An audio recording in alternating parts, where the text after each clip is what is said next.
आ गए शाह अलर्ट में आपके साथ एक खास खबर के साथ, क्योंकि आपको रहता है खबर का इंतजार। लेकिन दर्शकों, आप चैनल को इतना प्यार दे रहे हैं, मैं बहुत बहुत आपका आभारी हूं। आप सब्सक्राइब भी ज्यादा से ज्यादा करें चैनल को, ताकि आपकी जो न्यूज है वो जन जन तक पहुंचे। आपके लिए हम लेकर आए हैं आज शाह अलर्ट में बहुजन समाज पार्टी का क्यों हुआ graph down. Bahujan Samaj party 2007 के बाद में लगातार क्यों पिछड़ती चली गई। बहुजन समाज पार्टी में आखिर क्या है ऐसी कमियां जो कार्यकर्ताओं ने बनाई बहुजन समाज पार्टी से दूरी। क्यों बहुजन समाज पार्टी में वोट रो की नजदीकियां हुई खत्म, आज उसका खुलासा करेंगे आपके सामने।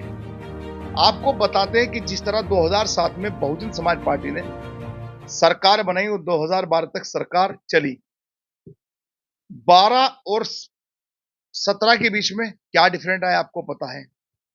17 और 22 के बीच में क्या डिफरेंट आया वो भी आपको पता है।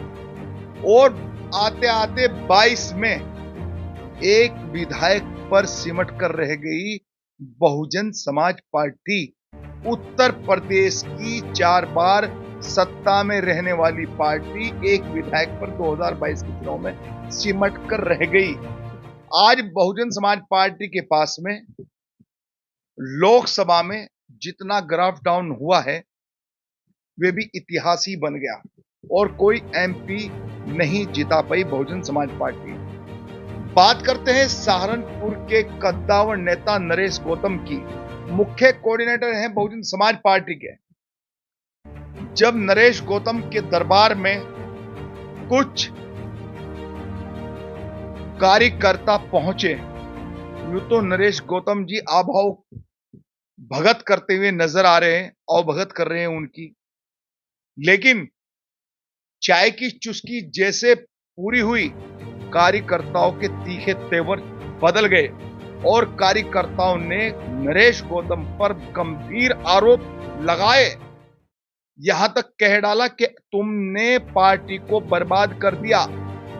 पार्टी कल सहारनपुर जिले में सभासद से लेकर लोकसभा तक बहुजन समाज पार्टी के होते थे, ऐसा कह रहे हैं ये कार्यकर्ता नरेश गौतम के घर पर बैठे हुए। नरेश गौतम मुख्य कोऑर्डिनेटर बहुजन समाज पार्टी के बहन कुमारी मायावती के बड़े नजदीकी माने जाते हैं। बहुजन समाज पार्टी की राष्ट्रीय अध्यक्ष जो मायावती हैं, मायावती के बड़े नजदीकी माने जाते हैं। और नरेश गौतम पर किस तरीके के आरोप लगा रहे हैं ये कार्यकर्ता। वहीं नरेश गौतम से जब हमने इस वायरल वीडियो पर चर्चा की तो नरेश गौतम ने क्या जवाब दिया वे भी आपको सुनवाएंगे, क्योंकि आपको पता है कि हमारा मकसद किसी को ठेस पहुंचा नहीं है, लेकिन हमारा मकसद वीडियो की पड़ताल कर आप तक जरूर पहुंचाना होता है। क्योंकि जब तक वीडियो की पड़ताल ना हो तो उस वीडियो को या उस खबर को जारी करने से कोई फायदा नहीं है। आप देखते होंगे लगातार कि अगर कोई प्रशासनिक शासन उससे जुड़ी होती है, राजनीतिक से जुड़ी होती है, हमारी कोशिश ये होती है कि हम उसका वर्जन जरूर डालें, वो उनका क्या कहना है। तो आपको बताते हैं कि किस तरीके के आज आरोप लगाए। ये खुल्लम खुल्ला लग रहे हैं आरोप धांधली के, लग रहे हैं पार्टी को खत्म करने के, लग रहे हैं आरोप पैसा लेने के। पैसा लेने के आरोप तो खैर आपको बताते हैं कि कोई ये नए आरोप नहीं, ये तो पहले से ही बहुजन समाज पार्टी के नेताओं पर आखिर क्यों लगते हैं, ये भी एक सोच का और विचार करने का बहुत बड़ा वक्त है कि आखिर बहुजन समाज पार्टी 4 बार सत्ता में रहने वाली पार्टी सत्ता से नहीं कार्यकर्ताओं से भी दूर हो गई। कार्यकर्ताओं ने लगाए बड़े गंभीर आरोप। कार्यकर्ताओं का वही कहना है कि जिस तरीके से बहुजन समाज पार्टी का लगातार सहारनपुर जिले की बात कर रहा हूं फिलहाल मैं आपसे, कि सहारनपुर जिले के कार्यकर्ता कह रहे हैं कि कभी सभासद, मेंबर, जिला पंचायत, लोकसभा, जिला पंचायत अध्यक्ष सब बहुजन समाज पार्टी के होते थे, लेकिन देखते देखते कि तुम लोगों ने बहुजन समाज पार्टी को खत्म कर दिया है। इस तरह के एलिगेशन लग रहे हैं नरेश गौतम पर। नरेश गौतम मुख्य कोऑर्डिनेटर नरेश गौतम के बिना नहीं चलता पहिया। नरेश गौतम बहुजन समाज पार्टी की रीढ़ की वह हड्डी जो मजबूती तरीके से बहुजन समाज पार्टी में बड़े पदों पर विराजमान देखे जाते हैं। बहुजन समाज पार्टी के पश्चिम के प्रभारी शमसुद्दीन राइन पर भी उत्तर प्रदेश में पूर्व चुनाव के दौरान लग चुके हैं बड़े आरोप। यहां तक कि आपने देखा होगा बिजनौर जिले की एक सीट पर आपने वो वीडियोस भी देखा होगा जब उनके गले में उल्टी सीधी मालाएं डालकर, वो शब्द हम आपके सामने बयान नहीं कर सकते किस तरह की माला डालकर शमसुद्दीन राइन जो पश्चिम के प्रभारी होते थे उन पर किस तरीके का कार्यकर्ताओं ने एक तरीके से वार किया था। धामपुर सीट पर बहुजन समाज पार्टी बिजनौर लोकसभा बिजनौर जिले की सीट है। वहां पर जब पश्चिम प्रभारी शमसुद्दीन राइन किसी कार्यक्रम में थे तो वहां से पुलिस कैसे कैसे शमसुद्दीन राइन को बचाकर लाई थी, ये आपने अच्छी तरीके से वीडियो देखा होगा।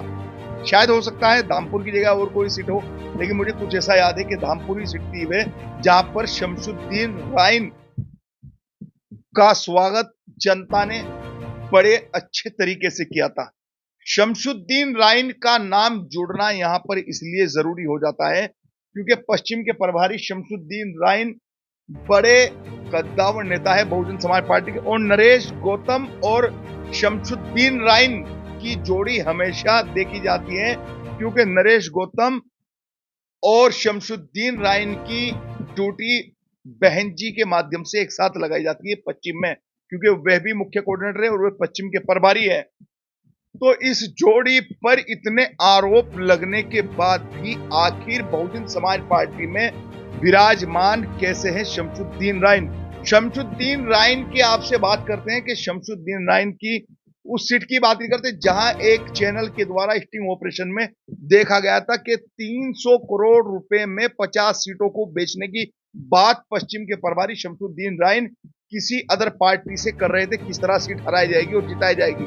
सवाल खड़ा होता है बहुजन समाज पार्टी का ग्राफ इतने नीचे चला गया, बहुजन समाज पार्टी आज बिल्कुल एक विधायक और एक एमपी से भी तरस रही है, जबकि मान्यवर काशीराम के वक्त में जब विपक्ष ये आरोप लगाता था बहुजन समाज पार्टी पर कि तुम्हारे पास ना 3 है और ना 13 है, तो उस वक्त भी बहुजन समाज पार्टी के जब 3 सांसद और 13 विधायक आए तो हल्ला गुल्ला मच गया था कि आज 3 भी है और 13 भी है। ये भी इत्तेफाक रहा। जिस बहुजन समाज पार्टी ने इतना संघर्ष करने के बाद में जमीन से उठकर यहां तक पहुंचने का जो एक बड़ा सफर रहा है, उस बहुजन समाज पार्टी को आखिर इन नेताओं ने बिल्कुल जमी दोज करने में कोई कसर बाकी नहीं छोड़ी। इनके कहीं ना कहीं किसी ना किसी रूप में खुलासे होते रहते हैं। नरेश गौतम पर जिस तरह सहारनपुर जिले के कार्यकर्ताओं ने और पदाधिकारियों ने घर में जाकर उनकी बैठक में बैठे हुए वीडियो वायरल हुआ है, किस तरीके के शब्द कह रहे हैं वे सब आपको सुनवाएंगे। लेकिन वहीं नरेश गौतम किस तरीके से उस वीडियो से पल्ला झाड़ते नजर आए वे भी आपको सुनवाएंगे कि जब हमने उनसे बात की तो नरेश गौतम क्या कह रहे हैं। लेकिन आपको बता दें कि एक वक्त ऐसा भी गुजरा है, देखा जाता है कि मुजफ्फरनगर में भी नरेश गौतम का के आने पर और शमसुद्दीन राइन के आने पर कहीं ना कहीं प्रतिबंध तक लग गया था। कार्यकर्ता ढूंढ रहे थे कि कहां है नरेश गौतम और पश्चिम के प्रभारी शमसुद्दीन राइन। लेकिन इन सब चीजों को देखते हुए आखिर सवाल इस बात का उठता है, ये कहीं ना कहीं सवाल रहेगा कि बहुजन समाज पार्टी की राष्ट्रीय अध्यक्षा आखिर इन की गतिविधियों को देखने के बाद भी इन पर क्यों अब तक विश्वास किए हुए हैं। ये तो खैर बहुजन समाज पार्टी की राष्ट्रीय अध्यक्षा पार्टी उनकी पार्टी है, उनका मैटर है, हमें उस चीज से कोई लेना देना नहीं। लेकिन ये जनता के सवाल है कि बार बार इतने सब कुछ होने के बाद भी आखिर इन की अभी तक पार्टी से छुट्टी क्यों नहीं हुई। क्या बहुजन समाज पार्टी और ग्राफ डाउन देखना चाहती है उत्तर प्रदेश में? अभी आपने देखा हो कि 2024 का चुनाव तो होके निपटा है। 2024 के चुनाव के बाद ही सहारनपुर में मुख्य कोऑर्डिनेटर नरेश गौतम पर किस तरीके के घर में ही जाने के बाद में उनके बैठक में बैठे हुए किस तरीके के आरोप और किस तरीके की बातें कह रहे हैं और कितने अपशब्द का प्रयोग कर रहे हैं कार्यकर्ता और पदाधिकारी, वे सारी चीजें आपको सुनवाएंगे। लेकिन यहाँ पर सवाल है कि आखिर कब तक बहुजन समाज पार्टी के ये पदाधिकारी पार्टी को नुकसान देने का काम करेंगे, कब तक पार्टी को बदनाम करते रहेंगे और कब चलेगी बहन जी की इन पर चाबुक, ऐसा इंतजार कर रहे हैं कार्यकर्ता और पदाधिकारी। वहीं बहुजन समाज पार्टी के मुख्य कोऑर्डिनेटर नरेश गौतम का कहना है, जब हमने वार्तालाप की, वो कह रहे हैं कि एक विधानसभा अध्यक्ष को हटाने की बात हो रही है और कोई बात नहीं हो रही, उसको हटाने के लिए यहाँ पर कार्यकर्ता आए थे मेरे पास, लेकिन जो मतलब अब शब्द का जो वीडियो वायरल हुआ है, उस वीडियो को अगर आप सुनेंगे तो खुद ही आप अंदाजा लगाएंगे कि वो कार्यकर्ता कहना क्या चाह रहे हैं। वो कह रहे हैं साफ साफ कि तुमने पार्टी को जमींदोज कर दिया है, आज पार्टी का नाम लेने वाला नहीं है।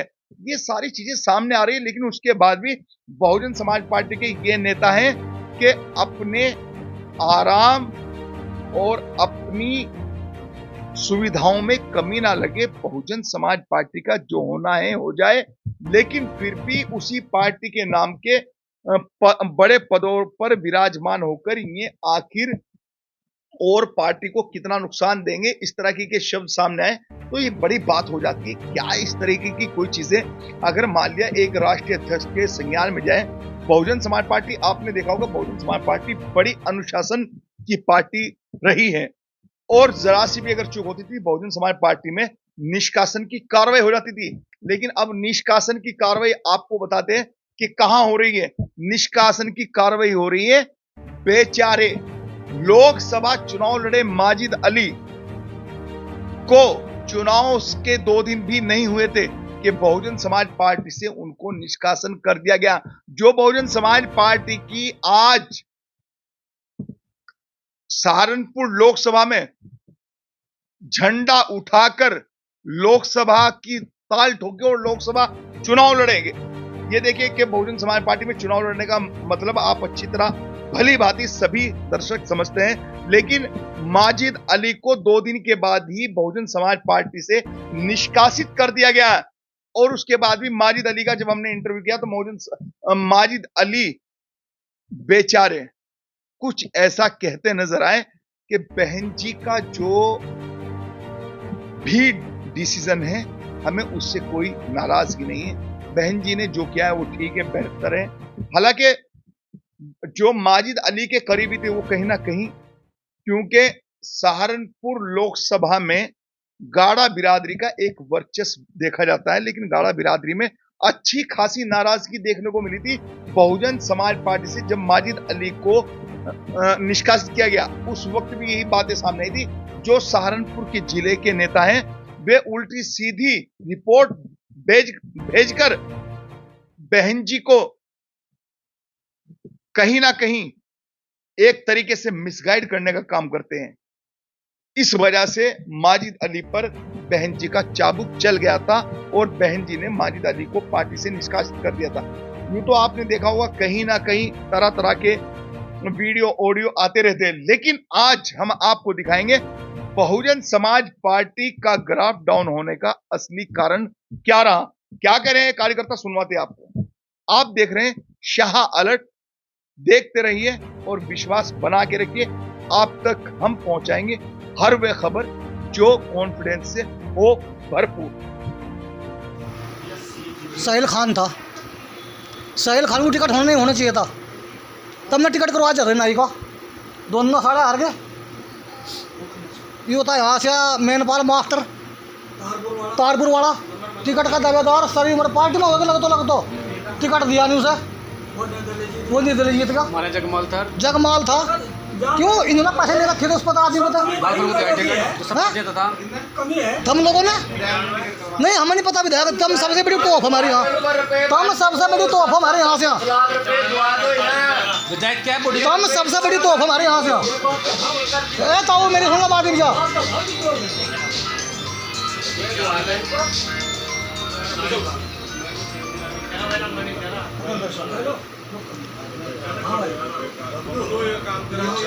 बाबा सुनो, भट्टरो करम सिंह भट्टरो पीड़ा है हमारा, बहुत बड़ी पीड़ा, हमारा पीड़ है। और पीड़ का वो डॉक्टर, वो जहाज डॉक्टर, इसके पीड़ हो भाड़ का लग जाएगा। तो बस ये आपके लिए फिर भी मेरे यार हमारा कुछ भी नहीं करना यहाँ से, हमारा कुछ भी नहीं है जिले में यार। नहीं पता हमारा क्या अंदर जीचो देना से, पता क्या कर रहा है। इन लोगों की तो कमी है, ये इन लोगों की कमी है, इन लोगों की ये मजे मार रहे, मलाई पी रहे, पैसा लूट रहे लोगों। पता टिकट दे नहीं रहे उस आदमी को, बता। तेरी सरकार है करम सिंह बात की बात हो, नहीं और कुछ नहीं है। अन्य बांचो बीडीसी मारा, परनों को मारा, एमपी एमएलए मारे, और आज कुछ भी नहीं दीजिए। मैं काम करूँ भाई, कहीं किसी लाओ जा, खड़े हो जा। हेलो, नमस्कार जी। नमस्कार जी। और कैसे हैं आप, ठीक हैं? बढ़िया जी। एक वीडियो वायरल हो रहा है आपका कि आपके घर बैठ के गाली गलौज कर रहे हैं कुछ लोग आपके साथ कौन में, बोल रहे हैं आप? पैसों के लेन देन को लेके। कौन बोल रहे हैं आप? मैं संपादक बोल रहा हूँ शालट से, अरशद राणा। राणा जी क्या हाल है? नंबर फीड है बीवीज में भाई का। नहीं, आपको पूछने की जरूरत नहीं थी फिर कि कौन बोल रहा नहीं, है। मैंने सोचा, मैंने कहा भाई कोई स्क्रीन के नंबर तो कोई और बात कर रहा हूँ। नहीं तो मेरे छोटे भाई यार, ये तो ऐसा था, जी। ये कार्यकर्ता थे हमारे घर पे आए हुए थे, गाली गलौज कुछ नहीं कर रहे। ये तो सिर्फ वो है कि ये कार्यकर्ता बदलना चाह रहे थे विधानसभा अध्यक्ष, और कोई बात नहीं थी। अच्छा, विधानसभा अध्यक्ष को बदलवाने के लिए आए थे जी। कि भाई विधानसभा अध्यक्ष गलत बन गए, वो बुजुर्ग आदमी बन गया, युवा बनना चाहिए। अच्छा। ठीक, और बताओ सब ठीक है? बस नरेश जी बढ़िया सब। मेरे भाई कहाँ हो तुम? तो तुम्हारे तो दर्शन नहीं हो रहे। नहीं, हम तो आपके दिल में, हम कहाँ जाएंगे आप। नहीं है, मैं तो तुम्हारा वो पढ़ता रहूं। जी। और बस बढ़िया मैं। आओ किस दिन, आ जाओ। ठीक है, आता हूँ नरेश जी, किस दिन मिलते हैं। ओके, नमस्कार।